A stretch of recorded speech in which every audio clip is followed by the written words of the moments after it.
সুপ্রিয় দর্শক, এই বেদে কন্যার জন্য ইমার্জেন্সি পাত্র চাই। আপনারা ভিডিওটি ব্যাপক পরিমাণে শেয়ার করেন।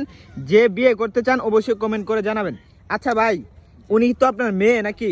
আপনার মেয়েকে আপনি অনলাইনে আসছেন বিয়ে দেওয়ার জন্য, তাই তো? আচ্ছা, উনি তো একজন বেদে মেয়ে, তো উনাকে আপনি অনলাইনে কেন আসছেন? অনলাইনে কেন আসছেন মানে পাত্র খোঁজার জন্য? এই বিষয়টা বুঝতেছি না।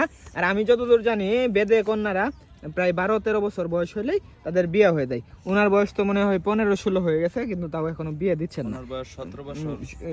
17 বছরের কাছাকাছি। আচ্ছা, তো একটু বলেন বিস্তারিত কিরকম পাত্র হলে আপনার মেয়েকে আপনি বিয়ে দিবেন এবং কিরকম পাত্র চান আপনার মেয়ের জন্য একটু জানান। মনে করেন যে একটা জিনিস কি, ওই আমাদের যে বেদের ধর্মটা আছে, মানে আমরা যে ধর্মটা, আমাদের যে আলচারটা, এটা মনে করেন ওর পছন্দ নাই এক।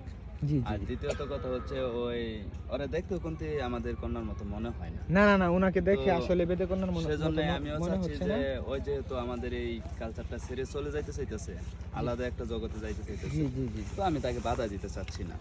তার জন্য আমি বলবো যে যদি কোনো মুসলিম ধর্মের কোনো ছেলে যদি ওকে বিয়ে করে, তাহলে আমি ওকে তার হাতে তুলে দেবো। তার হাতে তুলে দেবেন? আচ্ছা, একটু বিস্তারিত আমরা তার মুখ থেকে শুনি। আচ্ছা আপু, উনি হচ্ছে আপনার বাবা, হ্যাঁ? আচ্ছা, এখন আপনি অনলাইনে আসছেন পাত্র খোঁজার জন্য, কিরকম পাত্র হলে আপনি বিয়ে করবেন? আর আপনাকে দেখে কিন্তু আসলে বেদে কন্যা লাগতেছে না। বিশেষ করে বেদে কন্যাদের কিন্তু নাক কানে অনেক ইয়া থাকে, বিন্দানো থাকে। তো আপনার কিন্তু এগুলা কিছুই দেখতে পারতেছি না। হাত খালি, গলা খালি, কান নাক সবকিছু খালি। হ্যাঁ, এটার কারণ কি একটু বিস্তারিত বলেন। আমার নাকে কানে সবকিছু ছিল, কিন্তু আমি খুলে ফেলছি। নাকে কানে সবকিছু ছিল কিন্তু আপনি খুলে ফেলছেন। আচ্ছা, আপনি কি সাপ ধরতে পারেন? হ্যাঁ, ধরতে পারি। সিঙ্গা লাগাইতে পারেন? মানুষকে বোকা বানিয়ে জাদু খেলা দেখায় অনেক টাকা পয়সা আনতে পারেন তো নাকি? সবকিছু পারেন, হ্যাঁ? আচ্ছা, তো কিরকম পাত্র হলে আপনি বিয়ে করবেন? ভালো এবং সৎ মনের মানুষ হলেই আমার চলবে, অত টাকা পয়সার কোনো দরকার নেই। ভালো এবং সৎ মনের মানুষ যে আপনাকে স্থায়ীভাবে বসতি করে দিবে, যাতে বিয়ের পর আপনাদেরকে এভাবে যাযাবরের মতো না থাকতে হয়, এরকম পাত্র আপনি চান? যাতে আমি সবাইকে বলতে পারি যে আমার একটা স্থানীয় ঠিকানা আছে, আমি ওখানে থাকি। ওইখানে থাকেন। আচ্ছা ভাই, আপনার বয়স কিন্তু তেমন বেশি হয় নাই, অথচ আপনার এত বড় একটা মেয়ে, ঠিক আছে? আচ্ছা, আপনার মেয়ে কি ফোন চালা?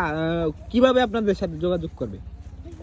আমার সাথে যদি এখান থেকে চলে যায়, এরপরে যদি আমার সাথে যোগাযোগ নাও করে, তারপর আমি চেষ্টা করবো তাদের সাথে যোগাযোগ করার জন্য। কারণ যে জায়গায় বিয়ে দিই, হয়তোবা আমি না, এখন বিয়ে করতে হলে কিভাবে আপনাদের সাথে যোগাযোগটা করবে? হোয়াটসঅ্যাপের নাম্বার আছে, আমি নাম্বার দিয়ে দেবো, আপনি নাম্বার নিয়ে যান। নাম্বারটা কি আপনার নাকি আপুর?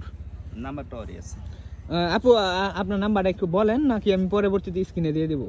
আমি আপনাকে পরে দিয়ে দেবো না, আপনি স্ক্রিনে দিয়ে দেন তাহলেই হবে। ঠিক আছে। প্রিয় দেশবাসী, আপনারা অবশ্যই ভিডিওটা ব্যাপক পরিমাণে শেয়ার করবেন। এই যে দেখেন, এই আপুর কিন্তু মনের ইচ্ছা, সে এই সম্প্রদায় ছেড়ে সে স্থায়ীভাবে বসবাস করতে চায়। সে আর এইভাবে যাযাবরের মতো ঘুরতে চায় না। তো আপনাদের একটা শেয়ারের কারণে হয়তো বা ওনার জীবনটা পরিবর্তন হতে পারে, ওনার মনের স্বপ্নগুলো পূরণ হতে পারে। তো সকলে ভালো থাকবেন, সুস্থ থাকবেন, ভিডিওটি শেয়ার করবেন এবং বিয়ে করতে হলে দ্রুত যোগাযোগ করবেন। সকলে ভালো থাকবেন, সুস্থ থাকবেন।